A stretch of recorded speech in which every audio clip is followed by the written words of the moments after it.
Hello everyone, welcome to my YouTube channel. So finally मैंने अपना channel start कर लिया। 2 साल से सोचते सोचते और डरते डरते कि लोग मुझे जज करेंगे, बट मैंने सोचा कि कुछ इन्फॉर्मेशन जो कि मैं आपको दे सकती हूँ और जो कि आपके लिए जेन्युइनली फ़ायदेमंद होंगी, तो क्यों ना मैं इसे स्टार्ट करूँ। तो सबसे पहला वीडियो मैंने बप्पा के लिए बनाया है, जो कि एक चमत्कार से कम नहीं था मेरे लिए। मैं एक स्मॉल टाउन गर्ल हूँ, रिसेंटली मुंबई शिफ्ट हुई हूँ और मेरा कभी सपना भी नहीं था, मैंने कभी सपने में भी नहीं सोचा था कि मैं कभी बप्पा के दर्शन मुंबई में कर पाऊँगी। बट बप्पा के आशीर्वाद से सब कुछ संभव हो पाया है। तो आप पूरी वीडियो देखें, और जिसमें कि हमने 5 गणपति के दर्शन 2 घंटे के अंदर किया है। मैं आपको सारी डिटेल दूंगी ताकि आप नेक्स्ट टाइम, इस साल अभी भी दिन बाकी है, या तो अपने अगले साल के लिए अच्छे से प्लान कर पाओ कि कब जाना है, किस समय में जाना ज़्यादा सही रहता है कि आपको बिना किसी तकलीफ़ के, बिना ज़्यादा देर लंबी लाइन में लगे हुए आप दर्शन कर पाएँ। ये हमारा भी सेकेंड अटेम्प्ट था। तो सबसे पहले ऑफिस में सिक लीव मार के हम निकल पड़ते बप्पा के दर्शन के लिए। सुबह सुबह 8 बजे हमने सबसे पहले ऑटो लिया, फिर काली पीली लिया। ऑटो से हम गए साइंस सर्कल तक, एंड देन वहाँ से काली पीली से गए लाल बाग चौराहा तक, क्योंकि वहाँ तक ऑटो नहीं जाती है। कैब ने हमें थोड़ी देर पहले ही उतार दिया, तो चलते चलते हमें मुंबई चौराहा का पंडाल दिख गया। हमने सोचा कि सबसे पहले यहीं दर्शन कर लेते, क्योंकि भीड़ काफ़ी कम लग रही थी। यहाँ पे ये वाला लाइन जनरल लाइन था, वहाँ पे कोई भी नहीं था, तो हम लोगों ने बेवकूफ़ी करी, हम चले गए पास खरीदने के लिए, जबकि वो लाइन खाली था, तो हमें उधर से ही जाना चाहिए था। बट खैर, तो हमने पास ख़रीदा। पास 20 रुपये पर टिकट के हिसाब से था। कृपया आप चेंज लेकर ही जाए, नहीं तो वो लोग नहीं देते हैं पास अगर उनके पास चेंज नहीं होता है। तो हमने पास लिया और हम आगे बढ़े। आगे बढ़ते बढ़ते लाइन में कुछ 5 मिनट ही हुए होंगे, क्योंकि ज़्यादा भीड़ नहीं थी। हम पहुंच गए बप्पा के दर्शन के लिए। यहाँ का पंडाल महाकाल टेम्पल से प्रेरित था और उनका डिज़ाइन उसी तरीके से किया गया था। सबसे पहले लाइन में चलते चलते हमने देखा ये अलौकिक नंदी की प्रतिमा, जो कि बहुत ही सुंदर था। मैं पहले भी महाकाल जा चुकी हूँ एक बार, बट कुछ रीज़न की वजह से मुझे महाकाल के दर्शन वहाँ नहीं हो पाए थे, क्योंकि मैं लड़की हूँ एंड अचानक से कुछ लड़कियों के प्रॉब्लम की वजह से मुझे वहाँ पे एंट्री मैंने नहीं लिया, और मेरी फैमिली ने दर्शन करा बट मैं दर्शन नहीं कर पाई।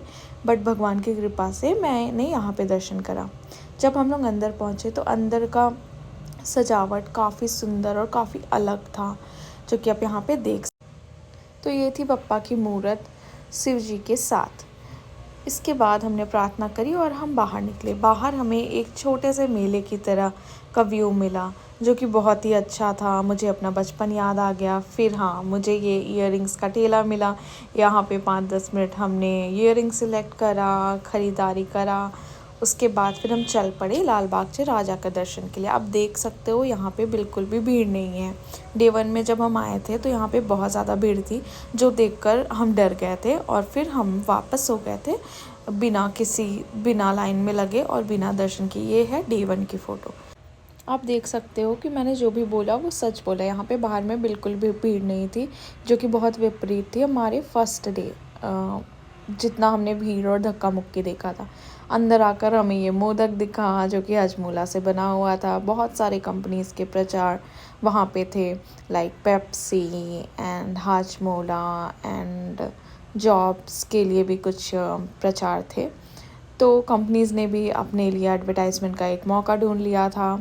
बट खैर, चलिए आगे बढ़ते हैं। तो यहाँ पे 2 गैलरीज़ थी। फर्स्ट वाली गैलरी में हमें बिल्कुल भी भीड़ नहीं मिली, तो फिर हम फटाफट बढ़ गए सेकंड गैलरी की तरफ, जहाँ पे हमें थोड़ी देर तक लाइन में लगना पड़ा। लगभग 20 मिनट तक लाइन में रहे। उसके बाद हम आगे बढ़े और फिर हमें बप्पा की पहली झलक मिली। कुछ क्षण बाद बप्पा हमारे बिल्कुल सामने थे। आप देख सकते हैं कि सजावट कितनी सुंदर है और बप्पा का मूर्त देखने लायक था। मैं तो बिल्कुल ही मंत्रमुग्ध हो गई थी। मैंने अपने पेरेंट्स को वीडियो कॉल भी करा और बप्पा के दर्शन पाकर धन्य हो गए। हमने बप्पा से प्रार्थना करी, बट थोड़ा भीड़ होने के कारण हमें थोड़ी जल्दी जाने को बोल दिया गया, जो कि फ़ेयर भी है, आपको ज़्यादा समय नहीं लेना चाहिए। उसके बाद हम आगे बढ़े और हमें ये प्रसाद मिला जिसमें कि लड्डू था। और मैं क्या करती हूँ, मैं कभी भी कहीं बाहर जाती हूँ तो अपने पेरेंट्स के लिए कुछ ना कुछ ज़रूर ले जाती हूँ।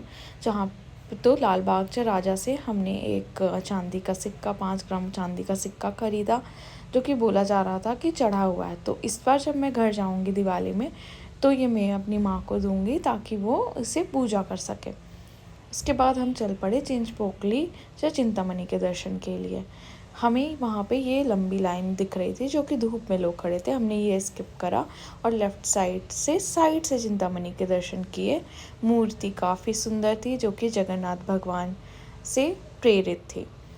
आप ये देख सकते हैं, ये काफ़ी सुंदर है। और हम इधर साइड से दर्शन कर रहे थे, बट अच्छे से दर्शन हो गया। अब हम आ गए थे परेल राजा के दर्शन के लिए। यहाँ पे पीछे काफ़ी मेला के तरह लगा हुआ था, जो कि रात को काफ़ी सुंदर लगता होगा। इन बच्चों के खेलने के लिए काफ़ी सुंदर था। ये आप देख सकते हैं परेल राजा को। ये मूर्ति मुझे बहुत सुंदर लगी। मैं बिल्कुल वहाँ पे खड़े होकर इसे बहुत देर तक देख रही थी। फिर हम आगे बढ़े चेंबूर राजा के लिए। ये है चेंबूर राजा का पंडाल। ये है चेंबूर के राजा के मूर्त।